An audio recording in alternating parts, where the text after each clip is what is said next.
할렐루야. 아멘. 네, 하나님의 사랑과 평강이 함께 하시길 예수님의 이름으로 축원합니다. 아멘. 네, 오늘 말씀의 제목은 무슨 권위로 라는 제목으로 함께 말씀을 나누면서 하나님의 음성을 듣도록 하겠습니다.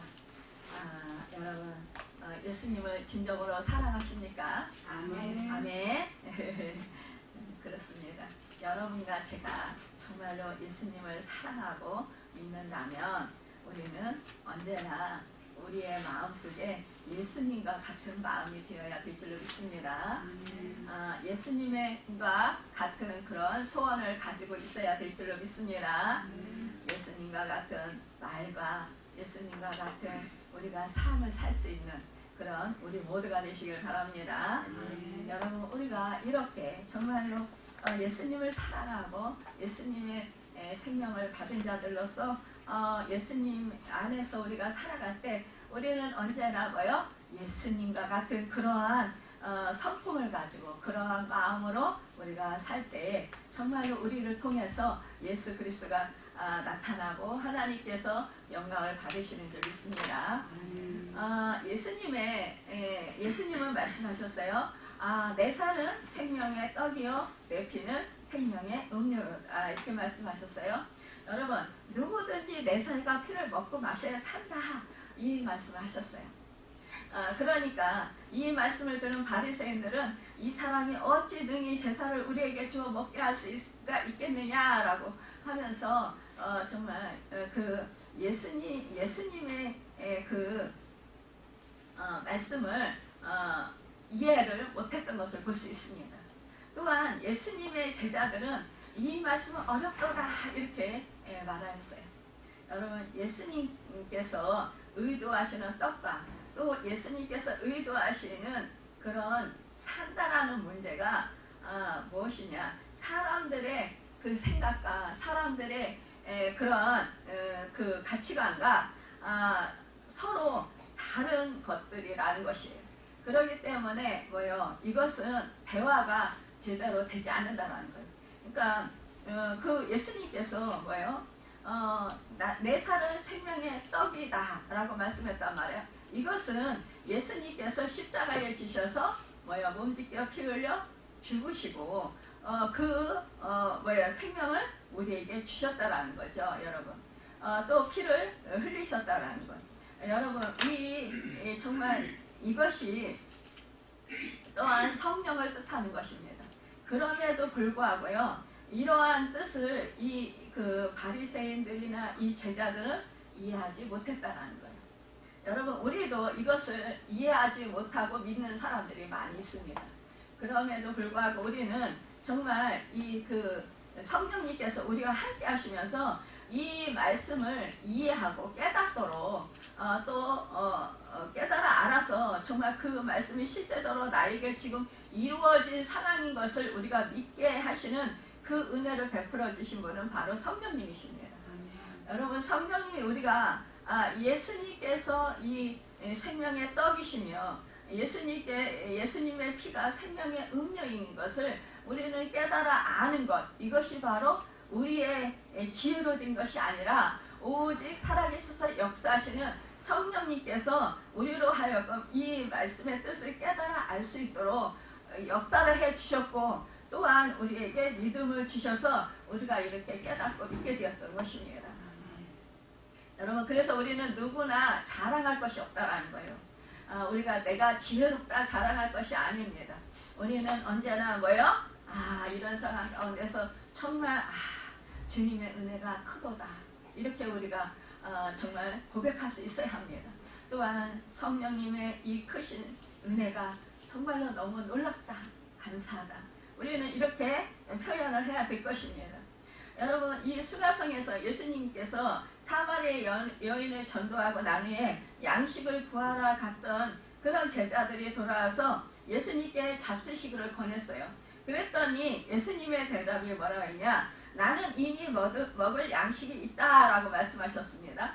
그랬더니 이 제자들의 생각이 어떻게 되었냐 하면 누군가가 먼저 양식을 드렸나 보다 이렇게 생각을 했다라는 거예요. 제자들이 생각하는 양식은 뭐예요?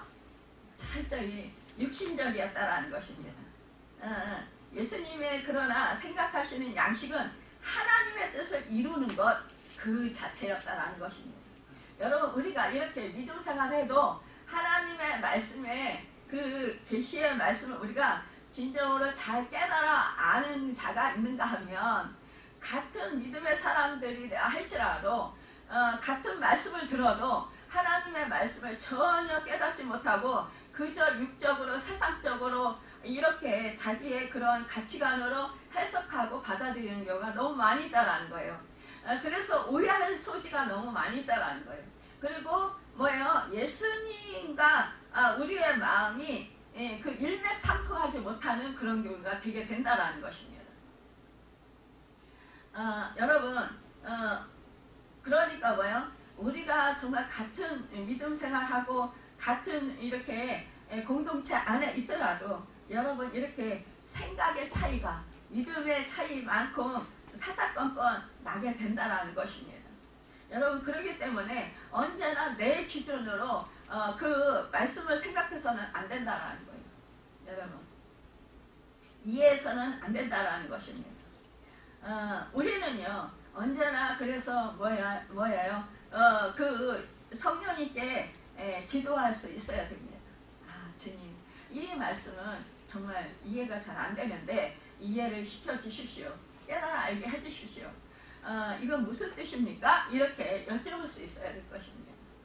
그런데 우리는 뭐예요? 내가 듣고 내가 이해하고 내가 생각되어지는 것들을 우리는 그대로 말하고 생각하고 또 다른 사람들에게 전합니다.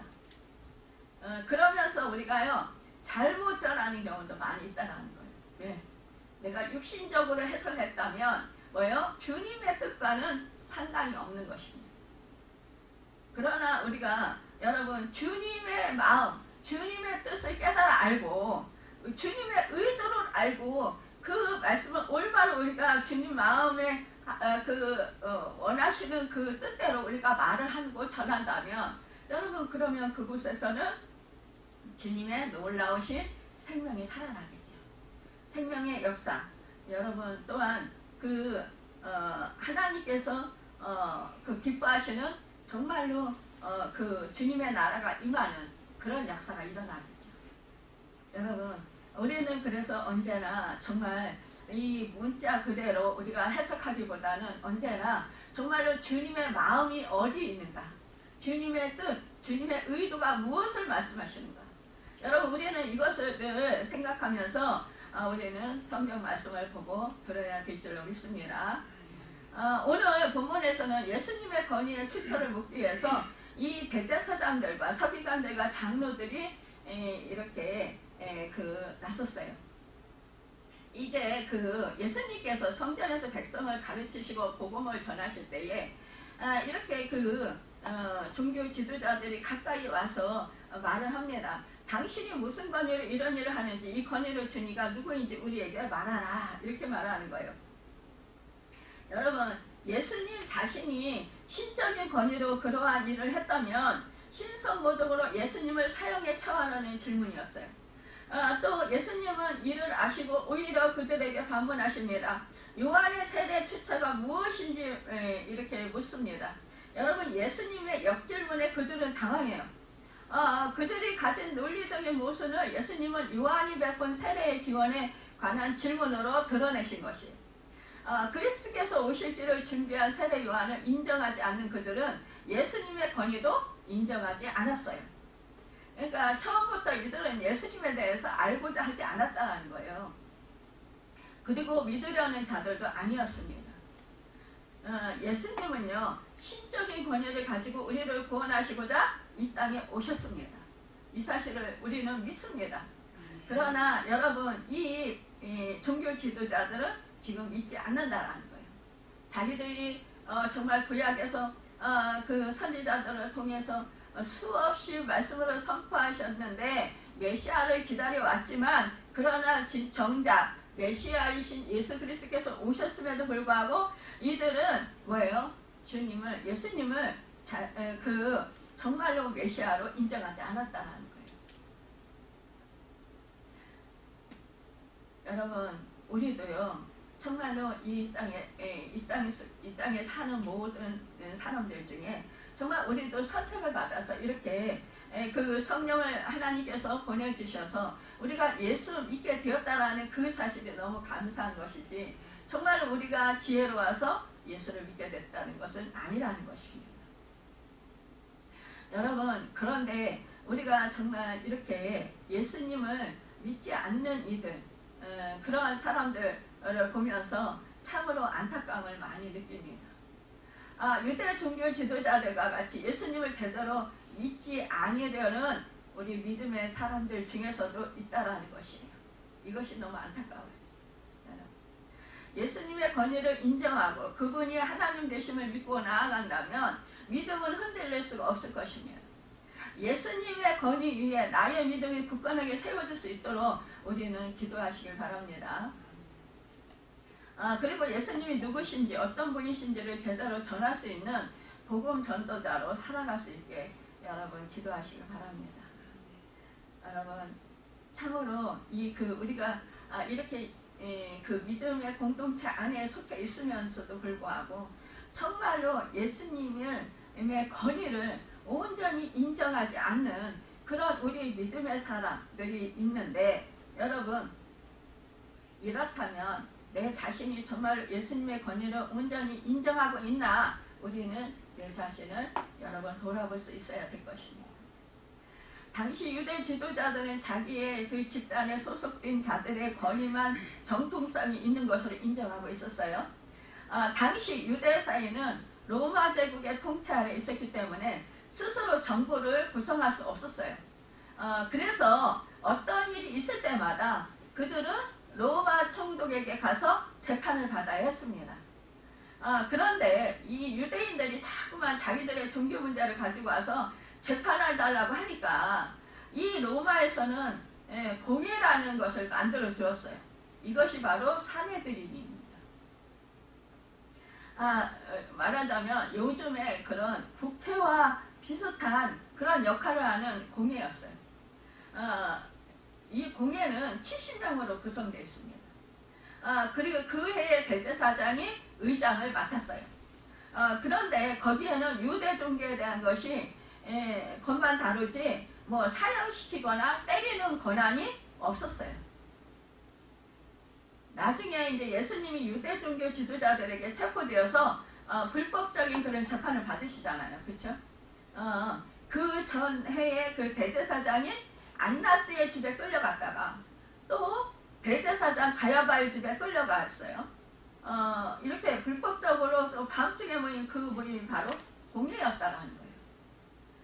이 공회는 원래 밤에 모이면 안 돼요. 예수님을 그런데 죽이기 위해서 밤에 모이고 이렇게 불법을 저질렀다는 것입니다. 그러니까 자기들의 기득권을 위해서 이렇게 법을 어겼다라는 거죠. 법을 잘 지켜야 하는 사람들이 법을 오히려 어기는 사람들이 됐다라는 거예요. 바로 그 공의가 바로 여기에 모인 거라는 것입니다. 이 보통은요 잘잘못에 대해서 말할 수 있지만 이 높은 분들의 죄는 쉽게 지적하기 힘들잖아요. 그렇죠? 왜요? 내가 불리익 당할까봐. 그런데 이 예수님은 감히 그들이 틀렸다고 지적하시는 거예요. 이제 예수님 예수님은 그들이 뭐 잘못되었다고 말만 하신 것이 아니라요. 참으로 성전에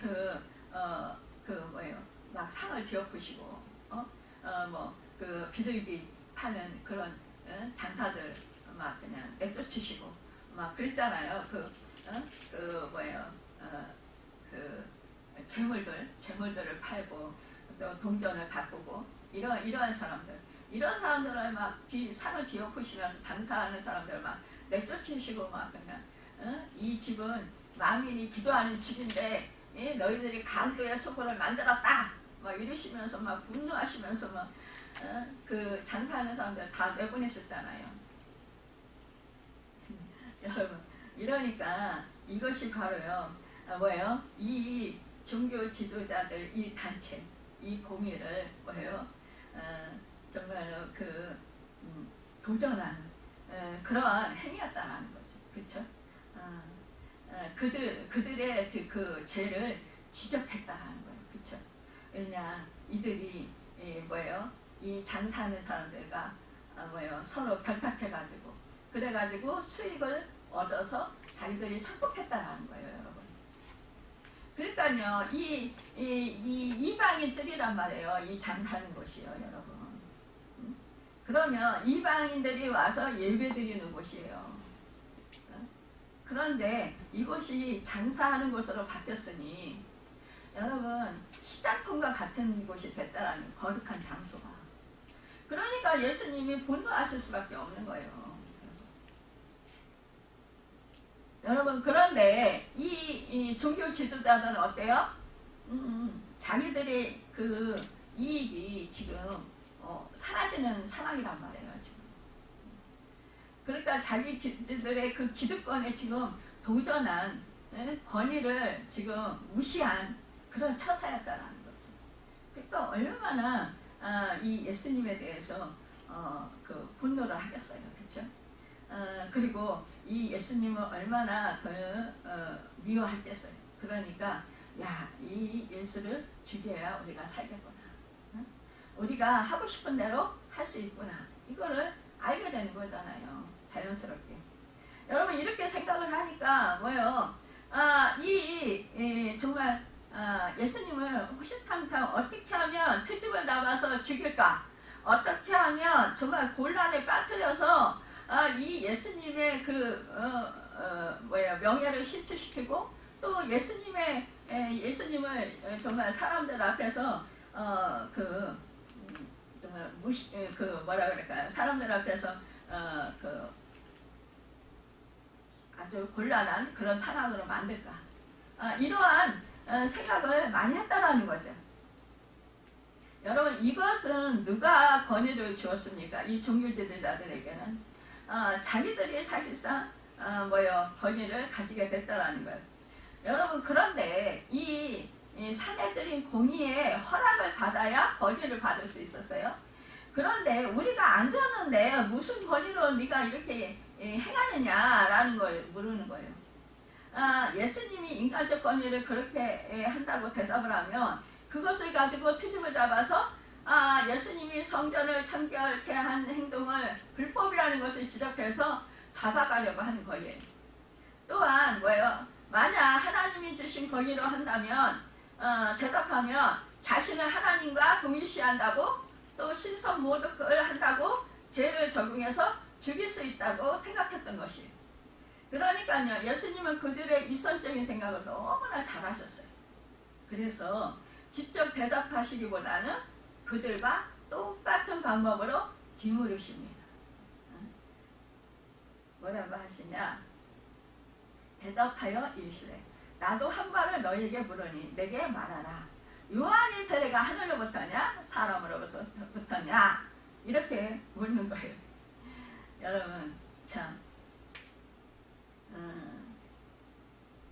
이 종교 지도자들은 무슨 생각을 했을까요? 예수님께 이 권위를 누가 줬느냐 이렇게 물을 때에 이것에 대한 대답을 곧바로 듣기를 원했다는 거죠. 그렇죠? 기대했죠. 그런데 오히려 질문을 예수님께서 하셨다는 거예요. 예수님이 요한의 권위를 가지고 역공습을 펴신 것이에요. 이 요한의 권위와 예수님 자신의 권위가 뭐예요? 모두 하나님으로부터 왔다는 것이에요. 이스라엘 백성들 하여금 회개와 질사함을 얻게 하는 요한의 세례가 하나님으로부터 온 것처럼 이 성전에서 행한 예수님의 자신의 행동과 선언 역시 동일하신 하나님께로부터 온 것이라는 사실을 간접적으로 말씀하고 계시는 거예요. 이 세례 요한의 세례는요 아주 독특한 것이잖아요. 요한 이전에는 세례라는 것을 준 적이 없었어요. 그렇죠?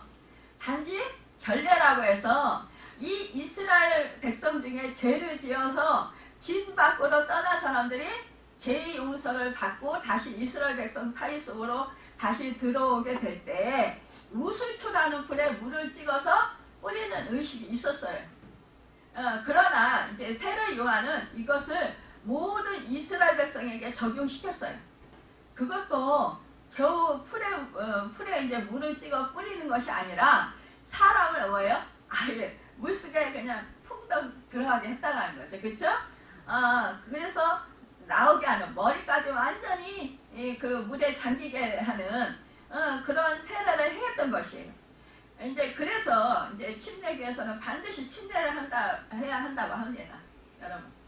그런데 사실 교회 역사를 보면은요, 이 물을 뿌리는 것도 있고 잠기는 것도 있어요.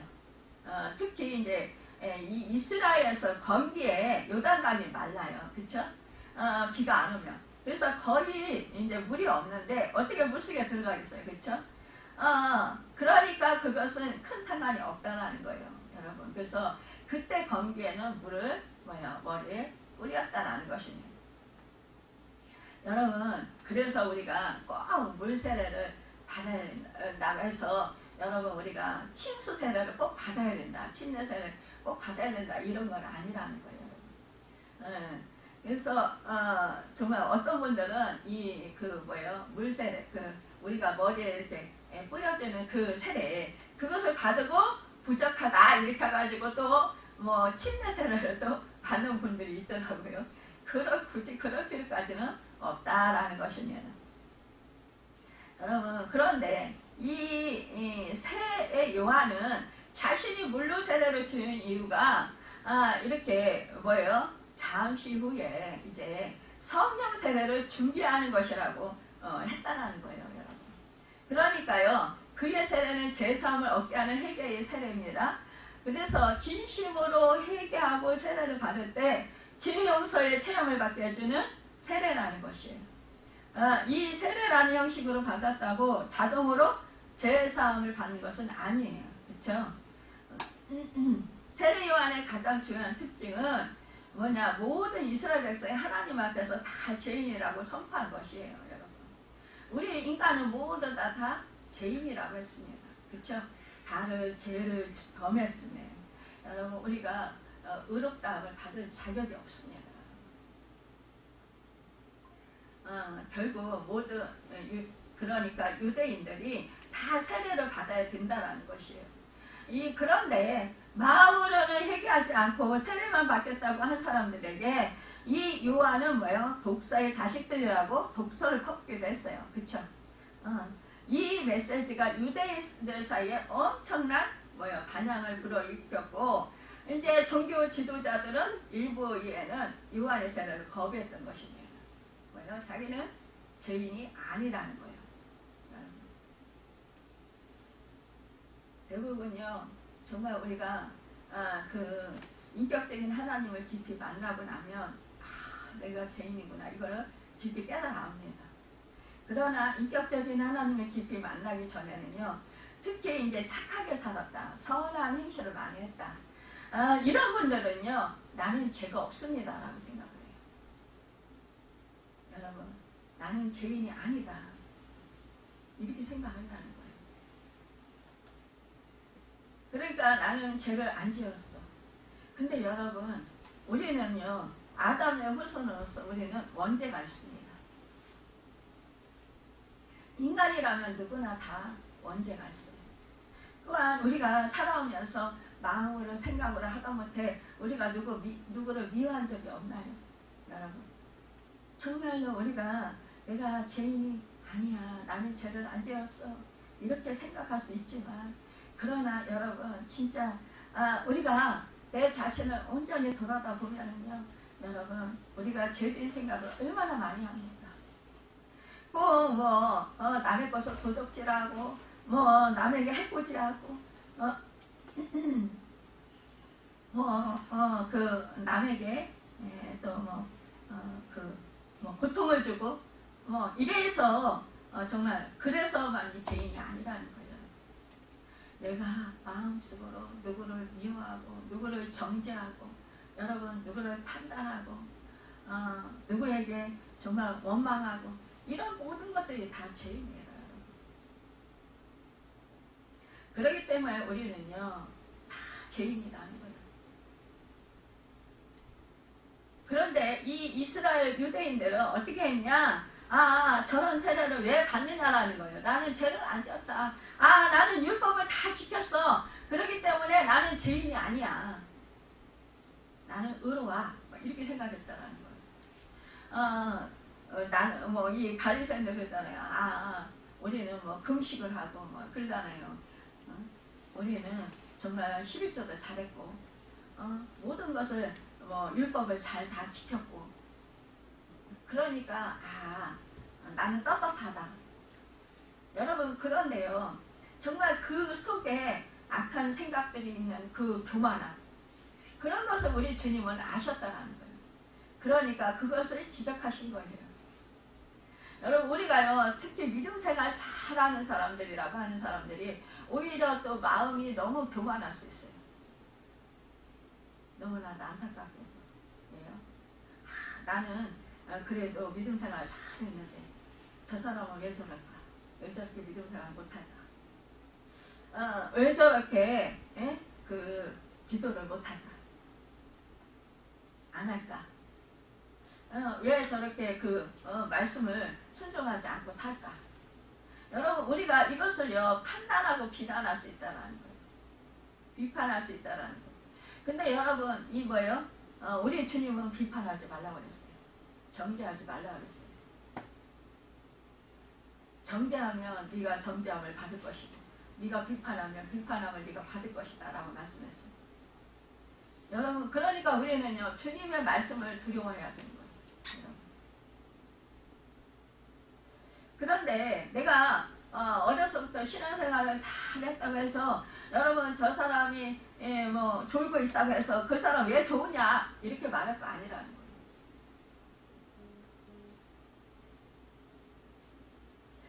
거예요. 우리가요 참 이러한 그 잘못된 우를 범할 수가 있어요. 그러니까 우리가 믿음 생활 열심히 해요. 참 그건 고맙고 감사한 일입니다, 여러분. 예배를 철저히 드리고 정말 기도도 많이 하고 여러분 봉사도 많이 하고 전도도 많이 합니다. 하나님이 기뻐하시는 일들을 많이 해요. 그런데 여러분 내 생각이요, 여러분 내가 다른 사람들을 믿음 생활 잘하게 해줘야 된다라는 그런 마음으로 내가 자꾸만 내 의로 여러분 기준 삼아가지고 자꾸 잔소리할 수 있어요. 여러분 이거 참 주의해야 됩니다. 이런 사람들 보고 뭐라고 해요? 너희가 옷을 입은 것 같지만 너희는 실상은 벗은 자로다. 이렇게 말씀하시죠.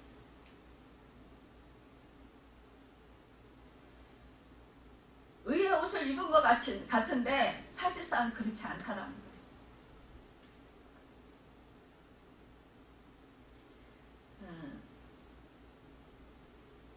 어떤 사람은 그래요. 저 사람 졸고 있는데 영적으로 잘못된 거 아니야? 이렇게 말하는 사람이 있어요. 여러분 물론 영적으로 이게 그 사탄의 그런 공격을 받아서 그렇게 졸고 있을 수도 있습니다. 그러나 사실상 육체적으로 피곤해서 그럴 수도 있습니다. 그래도 이 자리에 예배 자리에 왔다라는 것이 얼마나 감사합니다. 믿음으로 살려고 애쓰는 그 마음, 여러분 그 마음을 우리 주님은 보십니다. 주님께 와서 예배 드리고 정말 주님께 세상으로 나가지 아니하고 그래도 주님께 와서 힘써서 또한 믿음 생활하려고 하는 그러한 마음 중심을 보신다라는 거예요. 근데 우리는 뭐예요? 나와 다르면 우리는 자꾸 정죄하려고 해요. 자꾸 비판하려고 해요. 내가 바로 잡아줘야 돼. 이러한 생각을 한다는 거예요. 내가 고쳐줘야 돼. 여러분 고치려고 하시지 마시고 내가 주님과 정말로 올바른 관계를 가지십시오. 그러면 여러분 우리가 말로 하지 않아도요 그 주변 사람들이 보고 나 저 사람은 본받아야 돼 이런 생각을 하겠다라는 거예요. 그래서 자연적으로 사람들이 변화될 수 있습니다. 여러분 그 사람을 변화시키는 능력은요 말에 있는 것이 아닙니다. 우리가 어떻게 행동하고 우리가 어떻게 삶을 살아가느냐에 있는 것입니다. 우리 주님은 말씀으로 책망하시기보다 우리는 정말 이 연약한 자들에게 우리 주님은요 오히려 삶으로 오히려 섬김으로 보여주셨습니다. 우리가 그 주님을 닮아야 될 줄로 믿습니다. 우리는 죄인이 아니라 이렇게 세례 요한 같은 사람에게 세례를 받을 필요가 없다라고 이들은 생각했다라는 거예요. 그러나 이들은 말씀의 권위를 전혀 모르는 사람들이었다라는 거죠. 오직 종교 지도자라는 자리의 권위나 오래된 전통의 권위 같은 것밖에 몰랐다라는 거예요. 그 자리를 차지하면 자동으로 권위가 생긴다고 생각했습니다. 그래서 남을 해치면서까지도 그 자리에 올라갔던 것이에요. 그러나 여러분 어떤 높은 위치를 차지했다고 해서 저절로 권위가 생기는 것이 아니라는 거예요. 사람들이 높은 자리 때문에 그 앞에서 굽시거릴 수는 있어요. 그러나 마음까지 그렇게 하지는 않는다라는 거예요. 특히 교회에서 그렇다라는 거예요. 여러분 우리가 직분이 있고 없고가 문제가 아니라는 것입니다. 중요한 게 아니라는 거예요. 이 하나님 앞에서 바르게 살고 있는가가 중요하다는 것이죠. 여러분 직분이라는 것은 주님이 주신 이 사역을 감사함으로 받고 충성하겠다는 표시로 받는 것입니다. 그리고 거기에 맞는 사역을 열심히 하겠다고 겸손히 나아가는 것이에요. 자기가 직분이 있다고 뭐가 된 것이 아니라는 것입니다. 그래서 교회에서는 아무리 사이에서 높은 위치에 있는 분이라 할지라도 여러분 정말로 내가 박사고 내가 회사를 크게 하고 정말 유명한 그런 사람이라 할지라도 여러분 대우를 하지 않습니다. 세상에서 그런 것이지 교회에서는 여러분 다 같은 뭐요? 예수 그리스도의 피를 나눈 형제 자매라는 것입니다. 예전에요 어느 목사님이 우리 교회에 오셨어요. 그때는 매일같이 집회를 할 때였었어요. 매일같이 집회할 때 어느 목사님이 오셨어요. 저는 동역자를 구했었습니다. 그래서 이분이 나에게 좋은 동역자가 될 것인가 라고 생각을 했었습니다. 근데 이분이요 저에게 이제 오셔가지고 이제 우리 교회에 오셔가지고 은혜를 많이 받아서 너무 감사하다고 그래요. 근데 우리 교회에 섬기고 싶은 거예요 그분이. 근데 저를 극진히 섬겨주시는 거예요. 그건 너무 감사한데 근데 저를 섬겨준다고 우리 성도님을 막 제가 그때 감기가 들으니까 병원에 가서 제가 이제 병원에 갈 시간이 없으니까 우리 성도님 보고 약을 타오라는 거예요. 아니라고 제가 가야 된다고 그랬더니 아니래. 그분은 그 자기가 섬기는 교회에서 목사님 사모님 빨래까지 다 해주면서 그분을 그렇게 섬겼다라는 거예요. 그러면서 우리 성도들이 너무나 안 섬긴다라는 거예요. 제가 섬긴다라는 거예요. 그거 볼 때 거꾸로라는 거예요. 근데 저는 생각하기에 우리 주님이 섬기러 오셨고 섬겨주셨으니까 저도 당연히 목사로 세움받은 것은 섬기라고 이 자리를 주신 거라고 생각을 했어요. 그래서 저는 섬기기를 힘썼습니다. 섬김을 받으려고 하기보다. 근데 그분이 오셔가지고 계속 우리 성도님들 보고 섬겨야지 목사님을 섬겨야지 막 이렇게 말씀하시는 거예요. 너무너무 부담스러운 거예요. 근데 우리 또 성도님들이 그분의 말씀을 또 잘 들어요 또. 그런데 여러분 제 약을 우리 성도님들 그분이 시켜가지고 타왔는데 잘못 타온 거예요. 결국은 제가 가서 다시 탔어요. 그러면서 제가 생각하기는 뭐냐, 이것은 정말 잘못된 것이다. 여러분 저는 우리 성도님들 사실은 그렇게 생각했어요. 하나님의 은혜를 받으면 제가 시키지 않아도 그 은혜에 감사해서 자원하는 심령이 돼서 너무 감사하고 기뻐서 자기들 스스로가 그냥 한다라는 거예요. 여러분 힘이 지나도록 해요. 여러분 제가 시켜서 하면 불평불만이 생길 수 있어요. 또 사이가 안 좋아질 수 있어요. 저는 시키질 않았어요. 스스로 눈에 띄면 보고 하면 그것이 자기의 은혜고 자기의 설법이 되는 것이고, 여러분 제가 억지로 시켜서 해보세요. 불평불만하고 서로가 사이가 안 좋아지잖아요. 그러면 여러분 힘들잖아요. 그러니까 저는 그걸 놓고 기도한 거예요. 하나님을 인격적으로 더 깊이 만나게 해주세요. 성령 충만함 받게 해주세요. 하나님의 은혜를 체험하게 해주세요.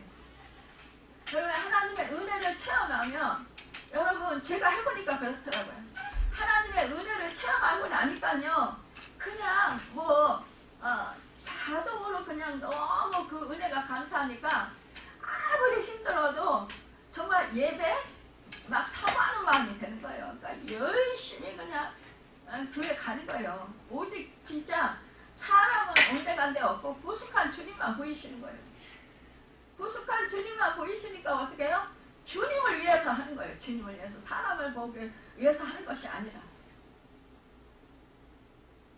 그러니까 다른 사람들도요, 덩달아 보면 저를 보면서 은혜를 받더라고요.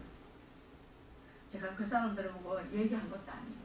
그때 정말로 그 전에는 뭐예요? 제가 몸이 아파서 힘들어서 정말 교회 청소 이런 거 할 수 없었어요. 근데 여러분 동참하는 것도 정말 죄송한 생각이 들기는 했었어요. 한쪽으로. 도와주지 못하니까. 근데 은혜를 받고 나니까 여러분 제가 일을 하든 못하든 그 자리에 동참하는 것이 너무 감사한 거예요. 그리고 제가 최선을 다해서 어쨌든 하려고 하는 거죠. 너무 은혜가 감사하니까. 그러니까 저는 그 은혜를 경험했기 때문에 그것을 믿고 우리 성도들도 그렇게 변화될 수 있다는 것을 생각하면서 저는 기다리는 거예요. 그냥 하나님이 만지시고, 하나님이 정말로 새롭게 하시고, 하나님이 은혜를 베풀어 주셔서 하나님의 사랑과 하나님의 은혜를 깨달아 알고 정말 그 은혜를 받으면서 기쁨으로 감격해서 내가 정말 받은 은혜 너무 감사해서 주님께 이렇게 보답을 조금이라도 하고 싶다라는 그런 마음, 여러분. 그런 마음으로 이렇게 교회 일을 할 때 그게 바로 진실한 행동이 되는 거잖아요. 여러분. 거기에서 뭐예요? 사랑이, 주님의 사랑이 나타나는 거예요. 거기서요, 뭐예요? 주님의 은혜가 나타나는 거예요. 여러분 억지로 시켜보셨죠? 하기 싫잖아요. 억지로 하면서 불평불만 하면서 뭐라고 해요? 사이가 안 좋아지면서, 그러면서 뭐예요? 관계가 이렇게 서로 멀어지게 된다는 거예요. 그러면 그 공동체가 아름다운 공동체가 되겠습니까? 그렇지 않다는 거예요. 우리는 여러분 목사가 되게 해주신 거, 장로가 되게 하신 거, 권사가 되게 하신 거, 집사가 되게 하신 거 다 섬기라고 그 자리 주신 거예요. 거기서 뭐예요? 내가 권위를 가지고 자랑하거나 내가 높임을 받거나 내가 섬김을 받으려고 받으라고 그 자리를 주신 게 아니라는 것입니다.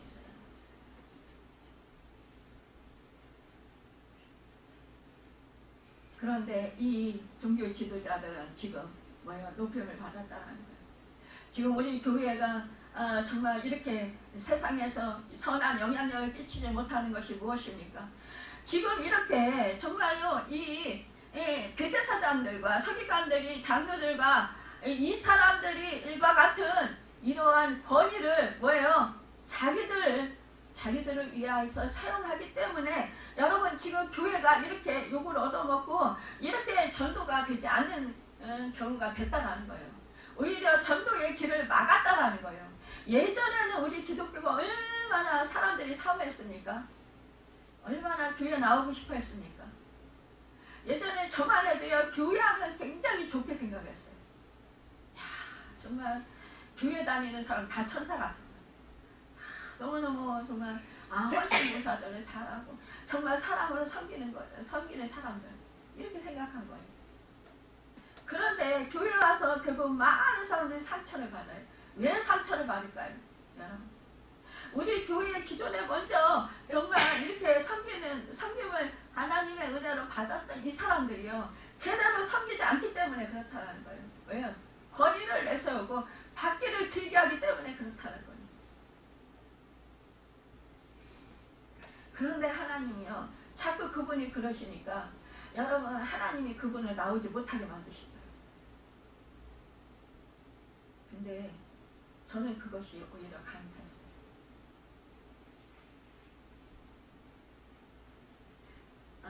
우리 그 기도하러 오시는 분들도 또 성도님들도 그분은 우리 교회에 있으면 안 된다는 거. 이게 참 잘못됐다는 것입니다. 이제 이 예수님의 질문에 따라 이 종교 지도자들은 이제 거꾸로 자기들이 곤란한 상황에 처하게 되었습니다. 그래서 그들은 결국 모른다고 시침을 떼게 된 거예요. 말씀을 보면 이렇게 했으니까 5절에 그들이 서로 의논하여 이르되 만일 하늘로부터라면 어찌하여 그를 먼저 믿지 아니하였느냐 할 것이요, 만일 사람으로부터 하면 백성이 요한을 선지자로 인정하니 그들이 다 우리를 돌로 칠 것이라 하고. 여러분, 이 사람들이 정말 몰라서 그렇게 대답한 게 아니라는 거예요. 사실은 그들도 대답을 너무나 잘하고 있었다는 거예요. 만일 요한의 권세가 하나님으로부터라고 하면 왜 그를 무시하고 안 믿었느냐 공격당하게 될 것이고, 사람으로부터라 하면 요한의 선지자됨을 거부하는 것이 된다는 거예요. 그 자체가 문제가 아니라 뭐라고 되어 있으니까 그들이 다 우리를 돌로 칠 것이라. 여러분, 사람들을요, 여러분, 그 사람들은 이 요한을 하나님이 보내신 참선지자로 알고 있었어요. 그런데 만약에 요한을 믿지 않았다, 그러면 돌로 칠 것이라 했다라는, 여러분. 그래서 군중의 분노를 살 수 있기 때문에 우리가 알지 못하노라고 대답한 거예요. 뭐예요? 이 백성들을 두려워했다는 거예요. 이 종교 지도자. 여러분, 이게 진짜로 자기들이 정말로 무식하다고 고백하고 인정한 거라는 거예요. 그들은 정말 하나님의 뜻에 대해 무식한 자들이었다는 거예요. 그런데 이들의 문제의 핵심은 하나님을 두려워하는 것이 아니라 사람을 두려워한다는 거예요. 여러분, 주님의 뜻이 무엇인지, 하나님의 권위가 무엇인지, 하나님을 거역하면 무서운 심판이 있을 것인지 등에 대해 진정으로 알려고 하는 마음은 전혀 없고, 오직 당장 닥친 상황을 넘기고 모면해보고자 하는 얄팍한 편의주의와 권위주의와 이기주의였다라는 것이, 진리를 알면서도 부인하는 아주 악하고 비겁한 태도였다라는 거예요. 여러분, 이들만 아니라 헤롯도 마찬가지였어요. 빌라도도 마찬가지였어요. 여러분, 헤롯은 진리신 예수님을 옆에 두고도 거부했고, 빌라도도 재판하면서 진리가 무엇이냐라고 질문해놓고도 끝까지 진리를 의논한 사람이었어요. 진리가 누구입니까? 바로 예수님이었어요. 그러다 결국 뭐예요? 비참하게 결국은 이렇게 그들이 되고 말았다는 거예요. 그러면 우리는 어떻습니까? 나는 어떤 생각을 해봐야 할까요? 사람은 누구든지 현실적으로 자신이 불리하거나 손해를 보게 되는 상황이 발생하면 솔직히 양심으로는요, 진리를 압니다. 속으로는 알아요. 그런데 겉으로는 모른 척하거나 부인하는 경향이 있다는 거예요. 내가 진리를 아는데 내가 손해를 볼까봐 거기 끼지 않는 것이 하나님 보시기에 결코 옳은 태도가 아니라는 거예요.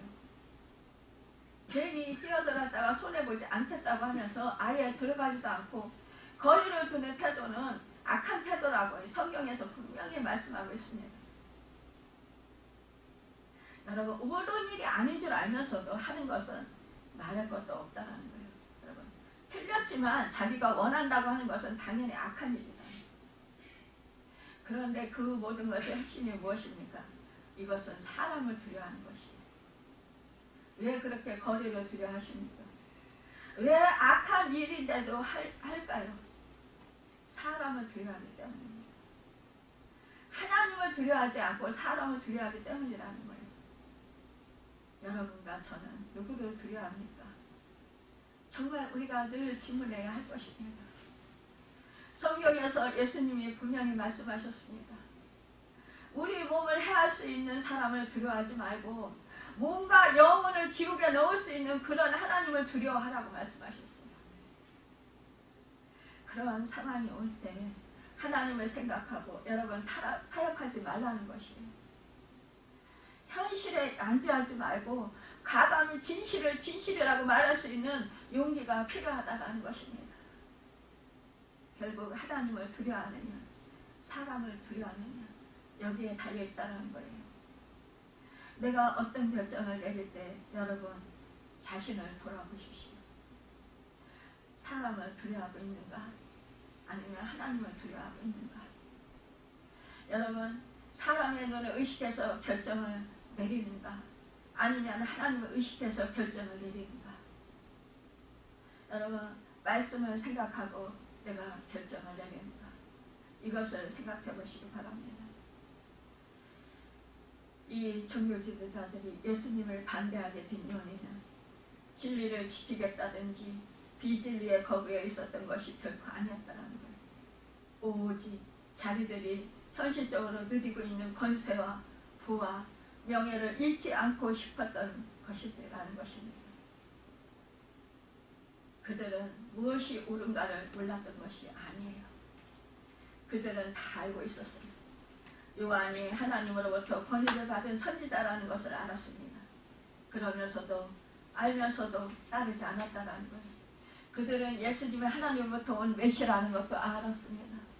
그러나 고의적으로 그를 거부했어요.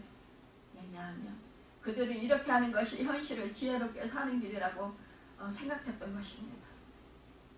예수님의 길은 자기들의 눈으로 보기에 너무 위험하고 정말로 불편한 길이었습니다.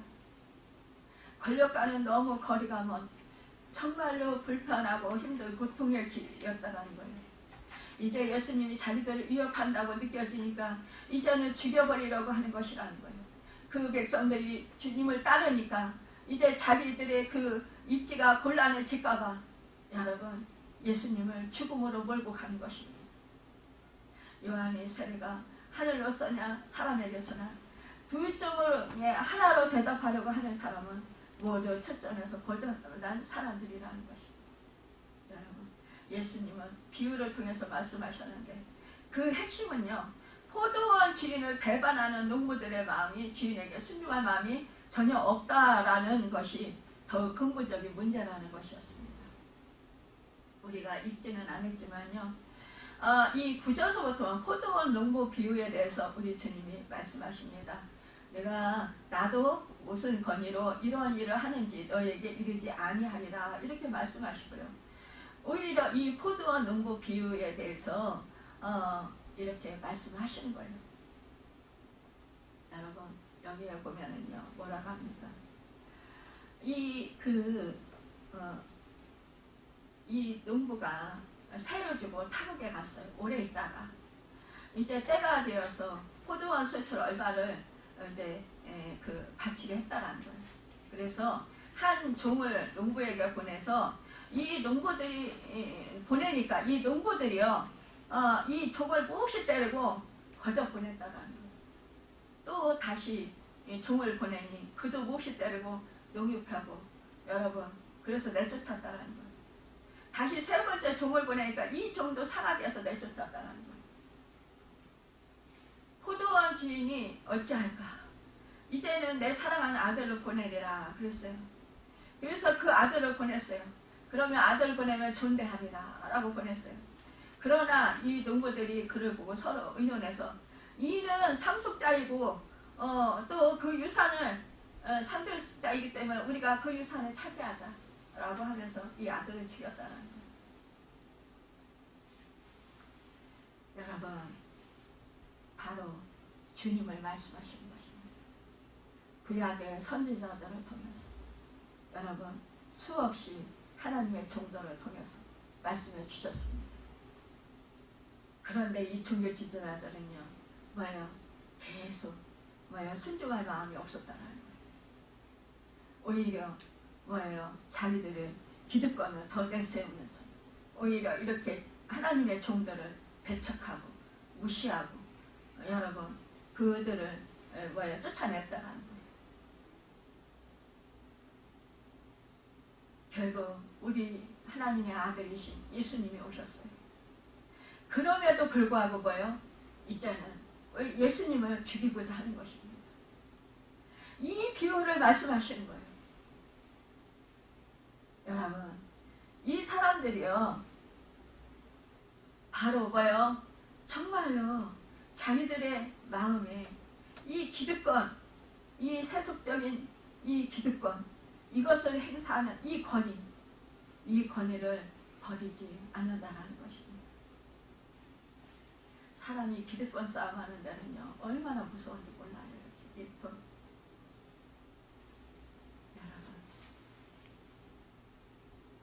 참으로 사람이 그래서 무섭습니다. 우리는요 정말로 이러한 자들이 되지 맙시다.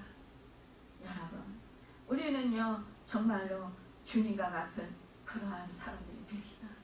주님의 제자들이 됩시다. 주님의 마음을 품은 사람들, 여러분 주님의 생각을 품은 사람들, 여러분 주님의 사랑을 품은 사람들, 주님의 생명을 가진 사람들로서 여러분 주님의 제자로 살아가길 바랍니다. 우리 교회에도요 여러분 참으로 인간의 냄새가 날 수밖에 없습니다. 그런데 우리 주님이요 정말로 이 더러운 그 마음속을 우리 주님이 깨끗하게 청소를 하시고자 여러분 우리 마음을 채찍질할 때가 있습니다. 그때 우리는 너무나 아픕니다. 여러분. 그런데 그 채찍으로 인하여서 우리는 정결한 마음이 될 수 있습니다. 여러분 우리 인간은 이토록 여러분 참으로 그 마음으로 겉으로는 존경하는 것 같으나 그러나 마음으로 여러분 존경하지 않을 때가 참 많이 있습니다. 이사야 선지자는 이 백성이 입으로는 나를 가까이하며 입술로는 나를 존경하나 그 마음은 내게서 멀도다 라고 했어요. 예수님은 이를 마태복음 15장 8절에서 인용했어요. 에스겔 선지자는 33장 31절에서 입으로는 사랑을 나타내어도 마음은 이육을 오미라고 했습니다. 여러분 이러한 채찍질이 지금 우리의 마음속에서 여러분 이렇게 흘러지고 있습니까? 그렇다면 여러분 우리는 정말로 이제는 청결하지 않은 그런 우리 모두가 되시길 바랍니다. 우리가 성령의 음성을 들을 때 우리는 우리의 마음을 더욱더 주님의 마음으로 여러분 가까이 나아갈 수 있는 우리가 되길 바랍니다. 여러분 예수님은요 우리에게 권세를 주셨습니다. 여러분 우리가 바라는 건 뭘까요? 우리의 기대는 우리에게 기대하는 권세란 무엇일까요? 12영도 더 되는 천사들을 동원해서 로마 제국을 쓸어버리고 이스라엘을 해방시키는 종류의 그런 권세를 이스라엘 백성들이 받았습니다. 여러분 정말로 예수님께서는 여러분 풍랑이 있는 그 바다를 잔잔케 하시는 분이셨고 죽은 자를 살리시고 모두 각생병을 치료하시는 분이십니다. 여러분 정말로 그 오병이어 7병이어로 여러분 5,000명을 먹이시고 12바구니를 남기시고 또 여러분 9바구니를 남기시고 이러한 역사를 일으키셨습니다. 이러한 권위만은 우리가 사모할 것이 아니라는 것입니다. 여러분 우리 예수님은요 우리의 이런 기대를 저버리고 온 세상을 심판할 권세가 있음에도 불구하고 모든 정사와 권세와 능력과 주관하는 자와 이 세상뿐만 아니라 온 세상에 일컫는 모든 이름에 뛰어나신 그분이 허무에게도 십자가에서 비참하게 처형당하고 마셨습니다. 여러분 이것이 무슨 권위냐 우리가 생각할 수 있겠습니다. 권세냐 이렇게 말할 수 있겠습니다. 여러분, 그러나 우리 주님은 뭐라고 말씀하셨습니까? 분명히 밝히시기를 죄를 사하는 권세라고 하셨고 목숨을 버릴 권세라고 요한복음 10장 18절에서 말씀하셨습니다. 여러분, 참으로 이상하고 난해한 말이지만 예수님은 죽으심을 당하셨는데 그게 힘이 없어서 당한 게 아니고 버리는 권세를 행사한 것이라는 것이에요. 옆에 두 강도는 힘이 없어서 당한 죽음이고 우리 인간 모두의 죽음이라는 건 할 수가 없어서 당하는 죽음이지만 예수님의 그것은 여러분 이 죽음은 예수님이 행사한 권세의 모습이라는 것이에요. 예수님의 죽음은 인간들의 여러분 그렇게 정말로 무엇을 얻기 위한 그러한 권세가 아니라요. 예수님의 권세는요 죽기 위해 권세를 행사하지 않으시면 발생할 수가 없는 그런 죽음이라는 것이었어요. 그래서 여러분 버릴 권세라는 것입니다. 여러분 하나님의 자녀가 되는 권세를 주겠다고 말씀했으니까 우리는 여러분 그 권세를 누리고자 하는 그런 마음을 갖습니다. 그러나 여러분 우리가 백마 전가를 받는 권세를 주었다는 것만 듣고 하늘과 땅의 모든 것을 주었다는 것만 듣고 좋아하기보다도 여러분 우리 또한 목숨을 버릴 권세가 뭔지 여러분 우리가 생각해 보아야 된다는 것입니다. 우리도 또한 이 권세를 받았다는 것입니다. 예수님을 믿는다는 게 하나님의 아들의 권세라는 게 여러분 정말로 조고문으로 들어가야 된다는 것입니다. 그러니까 우리는 이제 권세에 대한 지금까지 잘못된 자기의 선입견을 버리는 권세, 여러분 자아를 죽이는 권세, 욕심을 버리는 권세, 자기의 의의를 버리는 권세, 여러분 예수님과 함께 자기의 십자가를 지는 권세, 채찍에 맞는 권세, 모욕을 당할 권세, 소외를 당할 권세를 여러분 행사하시는 여러분과 제가 되길 바랍니다. 그래서 모든 자아와 욕심과 자랑과 자기 의와 교만 등 더러움을 다 내쫓고 예수님의 의와 예수님의 사랑을 채우시는 여러분과 제가 되시길 바랍니다. 여러분 우리가 하나님 앞에서 자녀들은 살아갑니다. 하나님 앞에 우리는 있습니다. 라틴어로 이것을 코람데오라고 합니다. 중국 개혁자 존 켈빈은 또 이것을 항상 되새기며 살았다고 합니다. 코람데오. 여러분 하나님 앞에서 내가 예배를 드릴 때나 나가서 일을 할 때나 하나님 앞에 있다라는 것입니다. 내가 다른 사람과 대화를 할 때도 하나님 앞에 있다라는 것입니다. 사업을 할 때도 여러분 어떠한 일을 할 때도 여러분 어느 곳에 있든지 하나님 앞에 있다라는 거예요.